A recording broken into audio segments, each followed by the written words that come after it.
सबसे बहादुर देश के अटूट लोग। हम 50 दिनों के रूसी आक्रमण का सामना कर चुके हैं। हालांकि आक्रमणकारियों ने अधिकतम 5 दिनों में यूक्रेन पर कब्जा करने की योजना बनाई थी। ऐसा वे हमारे बारे में सोचते हैं। यह उनकी हकीकत है। रूस ने 24 फरवरी को यूक्रेन के खिलाफ युद्ध शुरू नहीं किया था। 2014 में रूसी सैनिक हमारे पास आए। उन्होंने हमारे क्रीमिया पर कब्जा कर लिया। उन्होंने इसे एक बड़े सैन्य अड्डे में बदल दिया। उन्होंने ब्लैक एंड अज़ोव सीज को ग्रह पर सबसे खतरनाक समुद्रों में से एक बना दिया है। उन्होंने हमारे डोनबास में एक भयानक असीम निंदक युद्ध शुरू किया। वे 8 साल से हमारे लोगों को मार रहे हैं। इस दौरान 14,000 की मौत। दुनिया ने इस पर क्या प्रतिक्रिया दी? यह सवाल अलंकारिक बना रहा, लेकिन इसीलिए उन्होंने फैसला किया कि वे पूर्ण पैमाने पर युद्ध कर सकते हैं। कुछ अभी भी रूसी संघ के खिलाफ प्रतिबंधों की गंभीरता पर बहस कर रहे हैं। लेकिन यहाँ चर्चा करने के लिए क्या है, जब रूसी सैनिक पहले से ही हमारी भूमि पर दोहरा रहे हैं, जो यूरोप ने द्वितीय विश्व युद्ध के दौरान ही देखा था। रूसी संघ के 50 दिनों के पूर्ण पैमाने पर आक्रमण ने दिखाया है कि डोनबास रूस का मुख्य लक्ष्य है। यह डोनबास है जिसे रूस पहले स्थान पर नष्ट करना चाहता है। यह लुहांस्क और डोनेट्स्क क्षेत्र हैं जिन्हें रूसी सेना नष्ट कर रही है, जैसे कि वे केवल पत्थर छोड़ना चाहते हैं और ताकि कोई भी लोग न बचे। वे इन क्षेत्रों के निवासियों को जबरन अपनी सेना में भर्ती कर रहे हैं। वे इन लोगों को सबसे बुरी लड़ाई में फेंक देते हैं, सचमुच हमारे सैनिकों के माथे पर। वे डोनबास के नगरों और गांवों को नष्ट कर रहे हैं। वे उस युद्ध के 8 वर्षों तक जीवित रहने वाली हर चीज को जला देते हैं। 80 वर्षों से गर्व और सुव्यवस्थित खार्किव ने उस तरह की बदमाशी नहीं देखी है जो रूस अब उसे लाया है। इसे क्यों नष्ट करें? खार्किव को जलाने से क्या हासिल किया जा सकता है? साल्टोवका या फ्रीडम स्क्वायर पर विनाश रूस को क्या दे सकता है? और ये अब अलंकारिक प्रश्न नहीं है। यह प्रश्न है कि रूसी संघ का यह आक्रमण कितना बेतुका है। रूस द्वारा कथित तौर पर रक्षा की जाने वाली हर चीज के लिए यह कितना आत्मघाती है, रूसी संस्कृति के लिए, इस लोगों के साथ संबंधों के लिए, यहाँ तक कि रूसी भाषा के लिए भी। रूस यह सब अपने हथियारों से जला रहा है। कम से कम आने वाले दशकों के लिए, पीढ़ियों के लिए जलता है। प्राचीन चेरनिहाइव, जो 1000 साल से भी अधिक पुराना है, जिसने इतने युद्ध और इतने आक्रमण देखे हैं कि कम से कम 21वीं सदी में शांति और शांति के पात्र थे। लेकिन रूस आया। 10वीं शताब्दी के बाद से चेरनिहाइव ने जो सबसे खराब अनुभव किया है। रूस के दिनों से, जिसके साथ रूस ने एक बार दावा किया था, अब यह मिथक जल गया है। रूस खुद को नष्ट नहीं करेगा।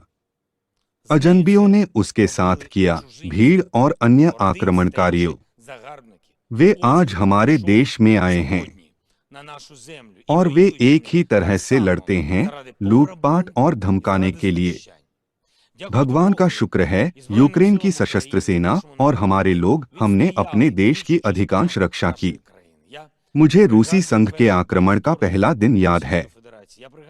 मुझे याद है कि 24 फरवरी को कहा जा रहा था, जिसमें इस दुनिया के ताकतवर भी शामिल हैं।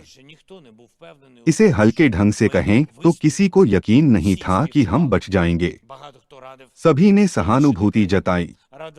कई लोगों ने देश छोड़ने की सलाह दी, वास्तव में अत्याचार के सामने आत्मसमर्पण करने की सलाह दी। लेकिन वे हमें नहीं जानते थे और नहीं जानते थे कि यूक्रेनियन कितने बहादुर हैं। जितना हम आज़ादी को महत्व देते हैं, अपनी मर्जी से जीने की क्षमता को, न कि उन लोगों को जो इस तरह से दौड़ते हैं कि उनकी सेना अपने जीवन में पहली बार केवल कब्जे वाले क्षेत्रों में शौचालय देखती है और घरेलू उपकरणों की चोरी करती है। आक्रमणकारी हर चीज के लिए जिम्मेदार होंगे। सब कुछ के लिए उन्होंने यूक्रेन में किया है। सब कुछ के लिए उन्होंने यूक्रेनियन के खिलाफ किया।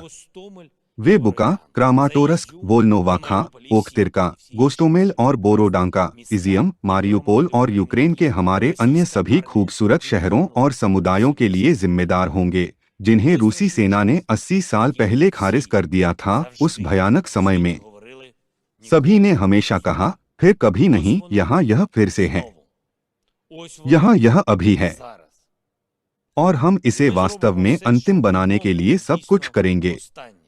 क्योंकि सवाल यूक्रेन और यूरोप के लिए सुरक्षा की गारंटी कैसे दें, फिर कभी बयानबाजी नहीं होगी। हम इसकी इजाजत नहीं देंगे। मैं उन सभी का आभारी हूं जिन्होंने हमारे राज्य का समर्थन किया। किसने तुरंत पूछा कैसे मदद करें, जो हमारे साथ बैक टू बैक खड़े रहे और हमारे राज्य की रक्षा के लिए जो जरूरी है उसे हासिल करने में मदद की।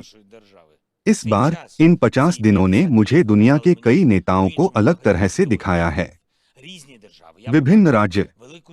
मैंने उन लोगों में बड़ी उदारता देखी है जो स्वयं धनी नहीं हैं। मैंने उन लोगों का असाधारण दृढ़ संकल्प देखा जिन्हें वैश्विक नेताओं ने गंभीरता से नहीं लिया। मैंने देखा है कि एक लोकतांत्रिक दुनिया में वास्तव में ऐसे लोग हैं जिनकी इच्छा स्वतंत्रता को अत्याचार के हमले से बचाने के लिए पर्याप्त है। मैंने राजनेताओं को ऐसा व्यवहार करते देखा जैसे उनके पास कोई शक्ति नहीं है, और मैंने ऐसे लोगों को देखा जो राजनेता नहीं हैं, लेकिन इन 50 दिनों में नेतृत्व का दावा करने वाले कुछ राजनेताओं की तुलना में अधिक किया है। लेकिन यह सिर्फ एक ऐड है। हमारे सभी लोग यूक्रेन की रक्षा कैसे करते हैं, इस पर एक अधिरचना, जिन्होंने रूसी प्रौद्योगिकी के अंतहीन स्तंभों की प्रगति को रोक दिया, जो डोनबास में लगातार हो रहे हमलों पर लगाम लगाते हैं, जो वीरतापूर्वक मारियुपोल की रक्षा करते हैं, इस रक्षा को हमारे पूरे राज्य का सामना करने में मदद करते हैं, जिन्होंने दक्षिण से आक्रमण को रोका और हमारे चोर्नोबाइवका को प्रसिद्ध किया, जिन्होंने उत्तर से शत्रु को खदेड़ दिया, जिन्होंने दिखाया है कि रूसी विमानन रक्षाहीन है, भले ही रूस ने अपने विमानों की सुरक्षा के लिए विभिन्न प्रणालियों पर अरबों डॉलर खर्च किए हों, जिन्होंने दिखाया कि रूसी जहाज केवल नीचे तक जा सकते हैं। जो लोग सेना की मदद करते हैं वे समाज को उनकी जरूरत की हर चीज खोजने में मदद करते हैं। जो बचाते हैं, चंगा करते हैं, जो सिखाते हैं, विध्वंस करते हैं, जो हम सभी को एक स्थिर कनेक्शन प्रदान करता है, जिन्होंने हमारे पूरे देश के लिए सप्लाई चेन को फिर से बनाया है, जो आर्थिक स्थिरता को बनाए रखते हैं, जिन्होंने व्यापार किया और काम करते रहे, जो विस्थापितों की मदद करते हैं, जिन्होंने बुवाई शुरू कर दी है, जो यूक्रेन को सही जानकारी और आवश्यक भावनाएं देते हैं, हमारे सभी पत्रकार, वे सभी जो राष्ट्रीय टेलीथॉन के लिए एकजुट हुए। हमारी रक्षा के 50 दिन लाखों यूक्रेनियन की उपलब्धि है। हर कोई जिसने 24 फरवरी को जीवन में मुख्य निर्णय लिया लड़ने के लिए। मानवीय बने, हार मत मानो और विश्वासघात मत करो।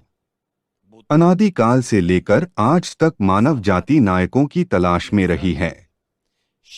लोग हमेशा नायकों की सराहना करते हैं।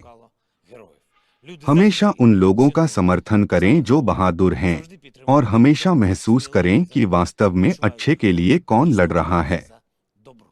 इस युद्ध के 50 दिनों के दौरान यूक्रेन पूरी आजाद दुनिया के लिए हीरो बन गया। उनके लिए जो कुदाल को कुदाल कहने की हिम्मत रखते हैं, उन लोगों के लिए जिन्हें प्रचार द्वारा जहर नहीं दिया गया है, तुम सब हीरो बन गए हो। सभी यूक्रेनियन जो बच गए हैं, जो हार नहीं मानेंगे, कौन जीतेगा और कौन यूक्रेन में शांति लौटाएगा, मैं इस बारे में निश्चिंत हूँ। मैंने आज अपनी टीम के साथ बात की जो अंतर्राष्ट्रीय खेल प्रतियोगिताओं इनविक्टस गेम्स, इनमें दिग्गज और सैनिक हैं जो वर्तमान में हमारे राज्य की रक्षा कर रहे हैं। वे प्रतियोगिताओं में जाने को लेकर बहुत चिंतित हैं। मैंने आश्वासन दिया कि हम उनकी वापसी का इंतजार करेंगे और प्रतियोगिता में उनका उतना ही ईमानदारी से समर्थन करेंगे। मुझे विश्वास है कि इस साल भी हमारी टीम को इस पर गर्व होगा।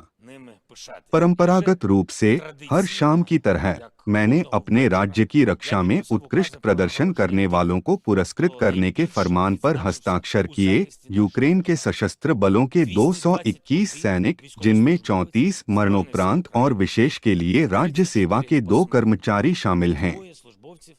संचार और संरक्षण। यूक्रेन के सशस्त्र बलों के 299 सामरिक विमानन ब्रिगेड के खुफिया प्रमुख मेजर कुकुरबा ओलेक्जेंडर वासिलियोविच को यूक्रेन के हीरो की उपाधि से सम्मानित किया गया। उसके साहसी कार्यों की बदौलत दुश्मन के दर्जनों वाहन और सैकड़ों आक्रमणकारी नष्ट हो गए। उन्होंने उन लोगों को भी सम्मानित किया जिनके नाम नहीं बताए जा सकते, जो निश्चित रूप से सभी के लिए अच्छा है, उसके लिए पुरस्कृत। राज्य की रक्षा करने वाले सभी को अनंत गौरव। यूक्रेन के लिए मरने वाले सभी लोगों को शाश्वत स्मृति। यूक्रेन की महिमा।